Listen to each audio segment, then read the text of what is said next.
The steak was still sizzling on Malcolm Reed's plate when he dropped the bomb.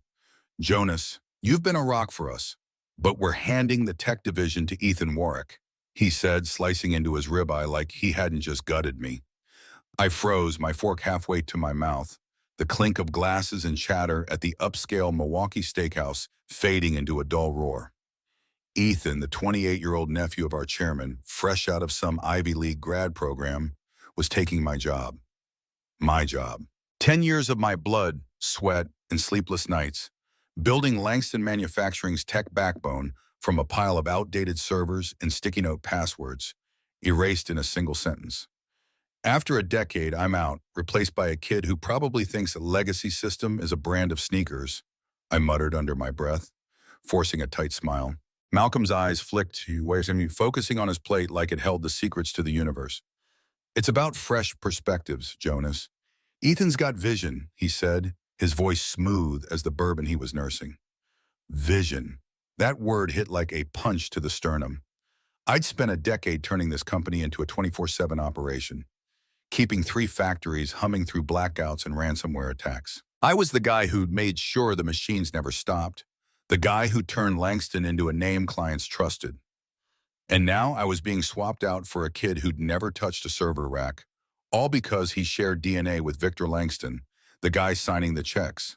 My chest tightened, a mix of shock and betrayal churning like bad whiskey. I wanted to slam my fist on the table, demand answers, call out the cowardice of ambushing me over a $50 steak, but I didn't. I leaned back, took a slow sip of water, the ice clinking against the glass, and nodded. "I get it," I said, my voice steady, even as my pulse hammered in my ears. Malcolm's shoulders relaxed, like he'd expected a fight and was relieved I'd rolled over. He didn't know I'd seen the knife coming. Months of subtle slights, locked doors, and hushed conversations had primed me for this. Still, hearing it out loud in this white tablecloth charade made it real. I was expendable. The waiter refilled Malcolm's wine, oblivious to the wreckage at our table. "Business moves fast, Jonas. You know how it is," he said, leaning in, his tone patronizing, like he was explaining the score to a rookie.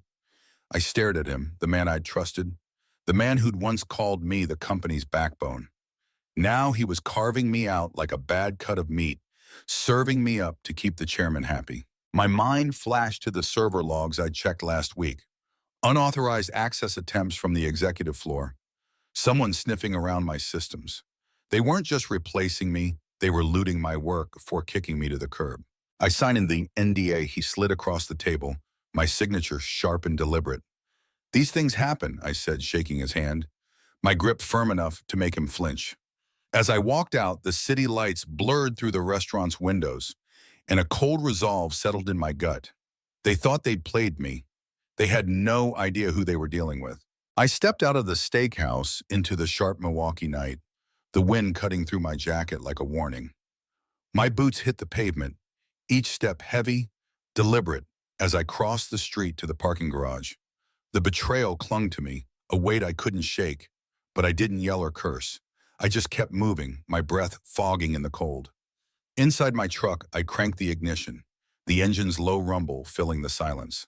I didn't peel out or blast the radio to drown my thoughts. I just gripped the wheel, knuckles pale, and drove, the city's neon glow streaking past like a memory I couldn't outrun. Back at the office, the fluorescent hum of the IT floor greeted me. My desk was a fortress of monitors and coffee mugs, a testament to years of grinding. I sat down, the chair creaking under me, and powered up my rig. The screen flickered to life, revealing an email from HR. My admin access had been downgraded, effective immediately. The words blurred for a second, not from tears, but from a quiet rage I wouldn't let loose. "Figures," I muttered, my voice low, almost lost in the hum of the cooling fans. I didn't slam the keyboard or storm Malcolm's office. Instead, I opened a terminal, my fingers moving with mechanical precision, pulling logs from the backup server before they could lock me out completely. I stood, grabbed my thermos, and poured the last dregs of coffee, the bitter scent grounding me. The office was empty, most of the team gone for the night, leaving me with the ghosts of my own work. I walked to the window, staring at the dark outline of the factory across the lot, its smokestacks still against the sky. 10 years ago, I'd walked into this place a wreck, fresh off a divorce, looking for something to hold on to. This company, these systems, they'd become my anchor. Now they were slipping through my fingers, handed to some kid who'd never know what it cost to build them. My phone buzzed. A text from Marcus, my right-hand guy. Heard anything weird? Team spooked.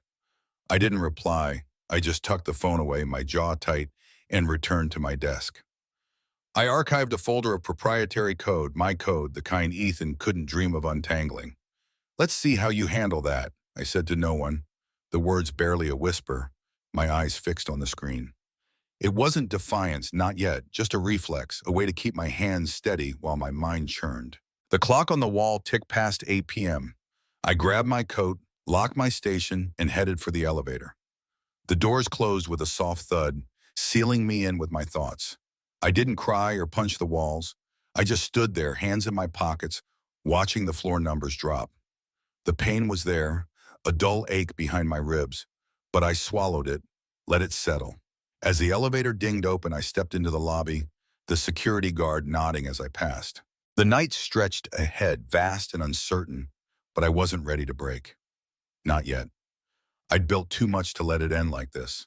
The lobby's glass doors swung shut behind me, the cold Milwaukee air biting at my face as I crossed the lot to my truck. I climbed in, the leather seat creaking, and sat there, engine off, staring at the factory silhouette under the sodium glow of streetlights. My mind slipped, unbidden, to a different time, when this place wasn't a battlefield, but a refuge. 10 years back, I was a 35-year-old mess, sleeping on my brother's couch. Clara's divorce papers still fresh in my glove box. "You'll find your footing, Jonas," my brother had said, handing me a beer on his porch. I didn't believe him, but I took the job at Langston Manufacturing anyway, a temporary gig to keep the lights on. That first day, the IT room was a disaster. Cables tangled like a rat's nest, servers wheezing like they were on life support. I remember the plant manager, a gruff guy named Hank, chuckling over his thermos of Folgers. "Good luck, Carver. This place is a dinosaur," he'd said, clapping my shoulder. I didn't laugh. I rolled up my sleeves, rewired the network by hand, and stayed until dawn. Those early months, I lived on vending machine pretzels and adrenaline, rebuilding the system from scratch. Clara used to call me stubborn. She wasn't wrong. I turned that chaos into order, made the factory's pulse beat steady. 3 years in, we hit a crisis, a ransomware attack that nearly tanked the company. I worked 72 hours straight, my eyes burning, fingers raw from typing. When we came out the other side, Victor Langston, the chairman, pulled me into his office. "You saved our ass, Jonas," he said, pouring me a scotch from his desk drawer. "This company runs because of you."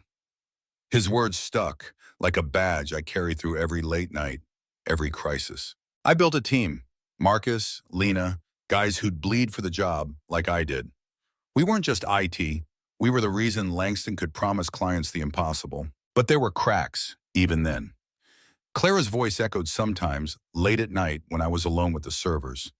"You love that wow more than you ever loved me," she'd said, the night she left.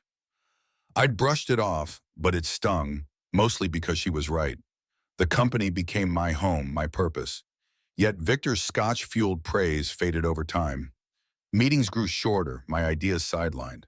"Focus on the tech, Jonas," Malcolm would say, his smile thin when I pitched long-term upgrades. I ignored it, loyal to a fault, pouring myself into the work. Now sitting in my truck, the weight of their betrayal pressed harder. Those memories, Hank's laugh, Victor's handshake, the hum of a system I'd built, felt like lies. The company I'd given everything to had turned on me, trading me for a kid with a fancy degree and the right last name. My hands tightened on the wheel, the leather creaking. I wasn't mourning the job. I was grieving the man I'd been, the one who believed loyalty meant something. The factory loomed in the dark, a monument to my past. I started the engine, the rumble shaking me loose from the memories. Whatever came next, I wouldn't let them bury me with it. The truck's engine growled as I pulled out of the lot, the factory's shadow shrinking in my rear view. Milwaukee's streets were quiet, the kind of late-night hush that amplifies every thought. I couldn't shake the ghosts of those early days at Langston, but as I drove, my focus shifted. Something had been off for months, nagging at me like a loose bolt in a machine. I wasn't blindsided, not entirely. There'd been signs, subtle but sharp, piling up like storm clouds I'd chosen to ignore. Last fall, a consultant showed up unannounced. A slick guy in a tailored suit poking around my servers with a clipboard. Just a routine audit, he'd said, his smile too polished. But his questions were amateur, stuff any intern could have answered. When I pressed him on who'd sent him, he mumbled about executive directive and dodged my gaze. I let it slide, but it gnawed at me. A week later, my access to the board's shared drive vanished. Technical glitch, the help desk email claimed, but I traced the change to Malcolm's office. I didn't call it out, just noted it, like a hunter marking a trail. Then there were the meetings. Malcolm started canceling our weekly syncs, always with an excuse: client calls, travel, a scheduling conflict. Once I caught him leaving the conference room with Victor and Ethan, their laughter cutting off when they saw me. "Jonas, we'll catch up soon," Malcolm said, his hand on my shoulder, but his eyes were elsewhere. I nodded, kept my face neutral, but my gut twisted. Ethan, barely out of grad school, was already circling my territory, his presence like a vulture over a fresh kill. The real kicker came in December. Lena, my sharpest team member, pulled me aside after a staff meeting. "They invited me to a strategy session," she said, her voice low. "But when I mentioned you, Malcolm changed the subject." Her eyes searched mine, worried. "Something's not right, Jonas." I shrugged it off, told her to keep her head down, but her words stuck. That night, I found an IP address from the executive floor pinging my secure documentation. Files no one outside my team should have known existed. Just a glitch, I told myself, but I saved the logs anyway, my jaw clenched. At the company's New Year retreat, I overheard Victor boasting about Ethan to a board member. "Kid's a tech genius," he said, his voice carrying over the clink of champagne glasses. "Got Silicon Valley headhunters chasing him." I stood by the bar sipping a flat soda, watching Ethan grin like he'd already won. No one mentioned my name, not even in passing. I didn't confront them, I just watched, cataloging every glance, every word, my mind sharpening with each new clue. Now, driving through the city's empty streets, those moments clicked into place. They weren't random. They were a plan, a slow-motion betrayal I'd been too stubborn to face. My hands gripped the wheel, the road ahead blurring as my pulse quickened. I wasn't just losing my job, they were dismantling everything I'd built, piece by piece. The realization didn't make me shout or swerve. It just settled, cold and heavy, fueling a resolve I hadn't known I had. I'd see this through, whatever it took. The city's pulse faded as I turned onto my street, the truck's headlights slicing through the dark. Those warning signs, consultants, locked files, Ethan's smug grin, had lit a fire in me, not of anger, but of focus. I wasn't going to let Langston Manufacturing gut my life's work and hand it to a kid with a silver spoon. I parked in my driveway, the engine ticking as it cooled, and stepped into my quiet house. The betrayal still burned, but I channeled it, moving with the precision of a man who'd spent a decade wiring systems to never fail. First, I dug out an old external drive from a lockbox in my closet. It held the original system sync code, written before I ever set foot in Langston's offices, a lifeline they didn't know existed. I plugged it into my personal laptop, the screen's glow casting shadows across the room. "This stays mine," I said, my voice steady, as I copied the files to a cloud server I'd set up off their radar. Every line of code was a piece of me, and I'd be damned if Ethan got it for free. Next, I called Owen Caldwell, a cybersecurity buddy from my Minneapolis days. "Need you to poke around Langston's public filings," I said, keeping it vague. "Something's brewing." He didn't ask questions, just grunted, "Give me 2 days." I trusted Owen. He'd once traced a hacker through 3 continents for a client. While I waited, I met with a lawyer, a no-nonsense guy named Travis Holt, at a diner off I-94. "They're claiming my software," I told him, sliding over my old contract. "Check the fine print." Travis nodded, scribbling notes. "If you built it pre-Langston, we've got a shot," he said, his tone clipped but confident. Back home, I combed through my work emails, saving every exchange with Malcolm about System Sync's integration. One from 2015 stood out. "Jonas, your tool's a game changer. We'll sort out ownership later." I smirked, archiving it. "Later's now," I muttered, my fingers flying across the keyboard. I also reached out to Marcus Tate, my most loyal team member. Meet me at the shop tomorrow, 6 a.m. I texted. He replied instantly, done. Marcus knew the stakes without me spelling it out. At the coffee shop, over black coffee and day-old donuts, I laid it out. They're phasing me out, Marcus. I need backups of my custom scripts off-site. He leaned forward, eyes narrowing. You're not handing Ethan the keys, are you, he asked. I shook my head. Not a chance, Marcus nodded, his loyalty a rare anchor in this mess. I gave him a flash drive, instructions clear. Copy the proprietary patches, nothing traceable. Each move was deliberate, like setting up a chessboard for a match I couldn't lose. The turmoil still churned, every email, every file a reminder of Langston's knife in my back, but I locked it down, my mind razor sharp. I wasn't fighting for revenge. I was protecting what I'd built. As I finalized my prep, the house silent except for the hum of my laptop, I felt the shift. I wasn't their pawn anymore. I was a man with a plan ready to turn their game against them. The glow of my laptop screen was the only light in my living room as I finalized my defenses, the weight of my preparations settling like armor. I'd built a fortress around System Sync, but the why behind Langston's betrayal still eluded me. That changed when Owen Caldwell called at 11 p.m., his voice tight with urgency. Jonas, you need to see this, he said, emailing me a zip file of SEC filings. I opened it, my pulse quickening, and what I found wasn't just a knife in my back. It was a whole damn arsenal. Langston Manufacturing was on the block, set to be acquired by Norton Industries, a Chicago-based conglomerate.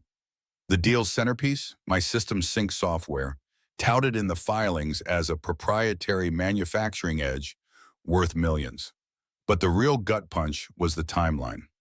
They started planning this 6 months ago, Owen said, his words clipped over the phone. Malcolm and Victor brought Ethan in to study your systems while you were still clocking 80-hour weeks. I scrolled through an internal memo, my jaw tightening.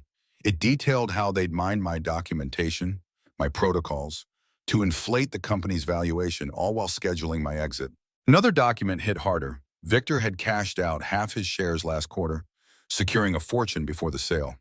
Malcolm was slated for a golden parachute in a corner office at Norton. Me, I was a footnote, my decade of loyalty reduced to a line about transitional leadership. They're not just replacing you, Owen added. They're selling your work to the highest bidder.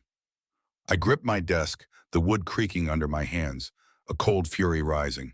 This wasn't about Ethan's vision.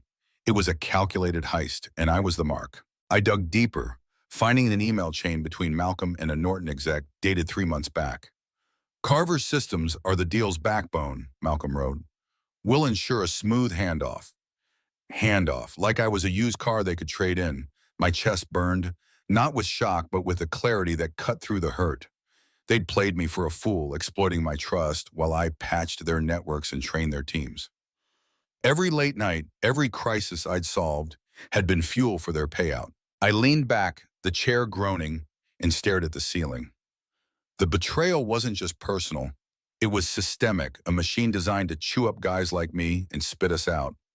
My mind flashed to Lena's warning, Marcus's loyalty, the logs I'd saved. I wasn't alone, and I wasn't defenseless. They think they've won, I said, my voice low, the words grounding me. I forwarded the filings to Travis, my lawyer, with the note, build the case. They don't own System Sync. The room felt smaller, the air heavier, as the scope of their scheme sank in. I didn't pace or shout. I just sat there, my hands steady, the anger forging something unbreakable inside me. Langston had underestimated me, assumed I'd fade quietly. They didn't know I'd been sharpening my own blade, waiting for the moment to strike. The filings on my screen weren't just evidence. They were a map to their downfall. I closed my laptop, the click echoing in the silence, and knew exactly what came next. The laptop's lid snapped shut, the sound sharp in my quiet house. But my mind was alive, humming with purpose. Norton's acquisition plan and Langston's backroom deals had laid bare their greed, and I wasn't going to let them cash out on my life's work. I leaned forward, elbows on my desk, the betrayal fueling a plan as precise as any system I'd ever built.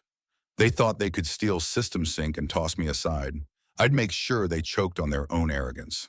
I opened a secure terminal, my fingers dancing across the keys, accessing System Sync's core through a backdoor I'd never documented. With surgical care, I embedded a license expiration, set to trigger the day after my exit. "Let's see how Ethan handles a shutdown," I muttered, my voice steady, eyes locked on the code. I added a digital signature check to block unauthorized tweaks, ensuring only I could reactivate the system. Every line was legal, defensible. My ownership was ironclad, thanks to the pre-Langston contract Travis was weaponizing. Next, I met Marcus at a dive bar off the highway, the kind of place where nobody asks questions. Over lukewarm beers, I handed him a flash drive. "Store this off-site," I said, my tone low. "It's the original System Sync source. If they try to reverse engineer it, they'll hit a wall." Marcus pocketed it, his nod firm. "You're playing hardball, Jonas," he said, respect in his eyes. I didn't smile. They started it. He didn't push, just promised to keep the drive safe, his loyalty a lifeline in this storm. Back home, I drafted a licensing agreement outlining terms for System Sync's continued use, full recognition of my ownership, fair compensation, and a gag order on my departure. I sent it to Travis with instructions to hold until the trap sprang. "This is our leverage," I told him over a late-night call. He chuckled, a rare sound. "You're a cold bastard when you need to be." I didn't argue. The pain of Langston's scheme still cut deep, but I buried it, my focus razor-edged. I spent the next night in my garage, the air thick with the scent of motor oil, rigging a private server to host a standalone System Sync copy. If Langston balked, I'd have a working model to sell elsewhere. "They don't get to dictate my future," I said, tightening a cable, my hands steady despite the ache in my chest. Each step, code, backups, legal prep, was a brick in the wall I was building, not to destroy but to protect what was mine. As dawn broke, I stood on my porch, the lake's mist curling in the distance.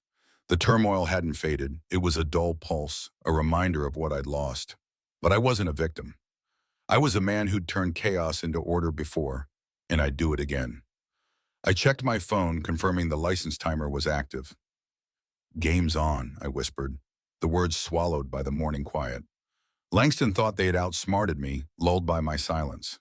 They didn't know I'd set a trap that would bring their empire to its knees, and I was ready to watch it fall. Dawn's gray light lingered as I left my porch, the trap set and ticking like a bomb in Langston's systems. I drove to the office for my final day, the city waking around me, unaware of the reckoning I'd engineered. My chest was tight, not with fear, but with the raw edge of anticipation. They tried to erase me, but I'd turned their greed into a noose, and now it was tightening. At 9:17 a.m., as the factory floors hit peak production, System Sync flatline. Alerts flooded my old team's screens. "License expired. Contact developer." Lena texted me, her message frantic. "Lines are down, Jonas. Everything's frozen." I didn't reply, just sipping my gas station coffee, the styrofoam cup warm in my hand. By 9:45, all three plants were offline. Workers idling, millions in orders stalled. Malcolm's call came at 10:30, his voice jagged with panic. "What did you do, Carver?" he barked, the boardroom's echo in the background. I leaned against my kitchen counter, calm as stone. "Nothing illegal. The license ran out. I'm open to new terms," I said, my tone flat, masking the storm inside. He sputtered, accusing me of sabotage, but I cut him off. "Read the 2015 contract, Malcolm. Clause 7. You licensed System Sync, didn't buy it," I said, each word a hammer. Silence followed, heavy and telling. I hung up, knowing Travis had already emailed Langston's legal team my terms: ownership acknowledgement, compensation, and silence about my exit. The weight of their betrayal still pressed on me, a dull ache, but seeing their plan unravel brought a grim satisfaction, like watching a poorly built engine seize. By noon, reports trickled in from Marcus. "Boardroom's a circus," he said over a burner phone. "Victor's screaming, Ethan's clueless." I pictured it, executives scrambling, their acquisition deal teetering as Norton's auditors circled. The factory's silence was deafening, a testament to my work's value, work they'd tried to steal. I didn't gloat. I sat at my dining table reviewing the licensing agreement, my pen circling key clauses. The pain of their deception hadn't faded, but it fueled my resolve, each move a step toward justice. At 3 p.m., Langston's lawyers caved. An email confirmed they'd signed my terms. System sync reactivated under my conditions. I forwarded the agreement to Travis, who called immediately. "You pulled it off, Jonas," he said, his voice tinged with awe. "They're bleeding, and you didn't break a sweat." I didn't respond, just stared out my window at the lake, its surface still. The victory wasn't sweet, it was necessary, a line drawn to reclaim what was mine. As the sun dipped, I walked to my garage, the server I'd built humming quietly. It held System Sync's standalone version, my insurance against future games. The turmoil inside me churned, anger at Langston's audacity, grief for the trust I'd lost, but I stood taller, unbroken. They'd underestimated me, assumed I'd fold. Instead, I dismantled their scheme without raising my voice. The factory's lights would flicker back on, but under my rules. I closed the garage door, the latch clicking shut, and felt the first stirrings of something new. Not peace, but power earned through the ashes of their betrayal. The garage door's click still echoed as I stepped back into my house, the weight of Langston's surrender settling like dust after a storm. Their signed agreement sat in my inbox, a hard-won victory, but the scars of their betrayal burned raw beneath my calm. I wasn't celebrating. I was done. Today was my last at Langston Manufacturing, and I'd walk away on my terms, leaving their house of cards behind. Morning broke clear, the Milwaukee skyline sharp against a pale sky. I drove to the office one final time, my truck's tires humming on the asphalt. The lot was packed, workers buzzing with rumors of yesterday's shutdown. I strode through the lobby, badge in hand, ignoring the stares. Ethan had planned a farewell lunch, a hollow gesture I knew Malcolm endorsed to save face. I declined with a curt email. "No thanks, I'm out." My focus was singular, tie up loose ends and sever the cord. In my office, I packed a single box, a chip mug, a photo of my old team, a USB drive with personal files. The rest, manuals, monitors, years of notes, I left behind. My man, they weren't mine anymore. HR waited in a sterile conference room, their faces tight. "Sign here, Jonas," the rep said, sliding over exit papers. I scanned them, pen steady, and signed, my signature a final stake in the ground. "We're done," I said, standing, my voice low but firm. The rep flinched, expecting more, but I was already halfway to the door. Malcolm called as I reached the elevator, his tone a mix of desperation and bravado. "Jonas, let's talk. We can work this out," he pleaded, the hum of his office betraying his unease. I stopped, the steel doors reflecting my shadowed face. "No need," I said, each word deliberate. "You made your choice. I've made mine." I hung up, the phone's click louder than any shout. The elevator descended, carrying me away from a decade of loyalty now reduced to ash. Outside, the air was crisp, the factory's hum distant. I tossed my badge into a dumpster, the plastic clattering against metal. The pain of their treachery still gnawed, a deep, hollow ache for the trust I'd given, the nights I'd sacrificed.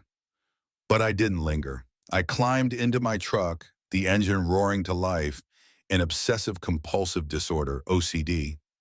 They thought they could bury me. They were wrong. As I drove away, the office shrank in my rear view, a relic of a life I was leaving behind. I wasn't broken. I was free. The road stretched ahead, open and uncharted, and for the first time in years, I felt the weight lift, not gone, but lighter. I'd reclaimed my worth, and that was enough.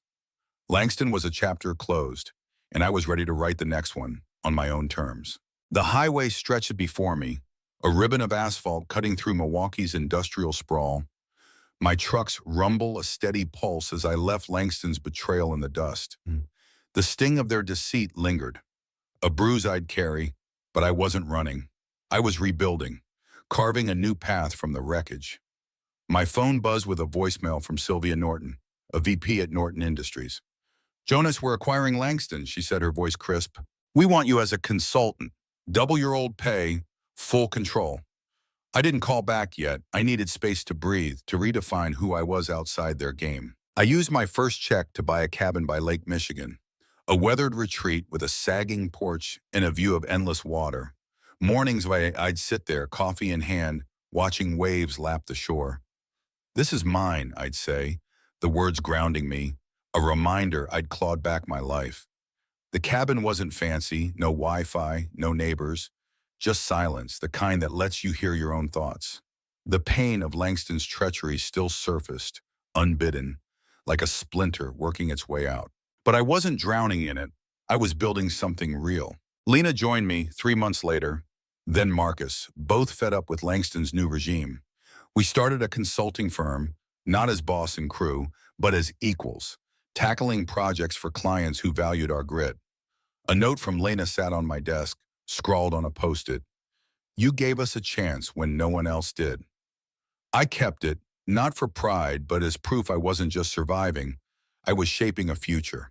Nights, we'd grill burgers in my backyard, the lake breeze carrying our laughter, a far cry from Langston's sterile boardrooms. Ethan was gone within weeks, ousted after botching client deadlines.